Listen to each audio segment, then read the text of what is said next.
Tähtis teema, mis on üha rohkem meedias varju jäänud, on osteoporoos. Paljud inimesed võib-olla ei mäletagi, et oktoober on osteoporoosi kuu. See, et sellest ei räägita, kahjuks ei ole haigus mitte kuskile kadunud.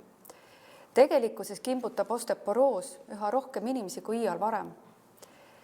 Enamus inimesi teavad, et osteoporoosi ennetamisel ja ravis on tähtis koht kaltsiumil. Kuid millist osa mängib siin D-vitamiin? No jah, kaltsiumi puudust meil üldreeglina ei ole, et selles mõttes kriiti pole vaja süüa ja kaltsiumit eraldi poest pole vaja osta. Et kui inimese toidulaud on normis, adekvaatne, seal on kõik tähtsad ja olulised asjad, mis meil metsas saada on ja põllu pealt ka saada on, siis tegelikult kaltsiumi puudust ei ole.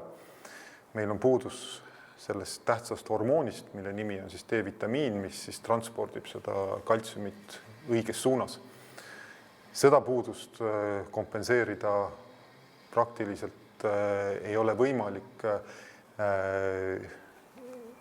näiteks Eestis talvisel perioodil, ehk siis see loomulik tekke päikesega on praktiliselt elimineeritud ja toiduainetest ta tuleb suhteliselt vähe, ehk ta ei ole piisav selleks, et hoida normi piires vereringes D-vitamiini, et ta nagu adekvaatselt kaltsiumi transpordiga tegeleda saaks.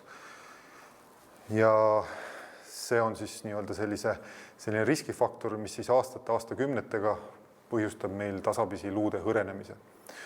Muidugi peab märkima seda, et luu hõrenemise juures ei ole D-vitamiin ainukene faktor. Teine moment on ka füüsiline aktiivsus. Me võime vitamiini süüa kilode kaupa, aga kui me samal ajal istume kontoris või lamame voodis, siis luu ikkagi jääb hõredaks, luul on vaja koormust. Ehk siis teine komponent on lisaks sellele D-vitamiinile ka koormus. Kui me saame adekvaatse koormuse luule, siis koos mõjus D-vitamiiniga me oleme võimelised ehitama endale piisavalt tugeva karkassi, mille peal siis liikuda elada. Täname teid, doktor, nende huvitavate mõtete ja kasulike nõuannete eest. Aitäh! Aitäh teile ka!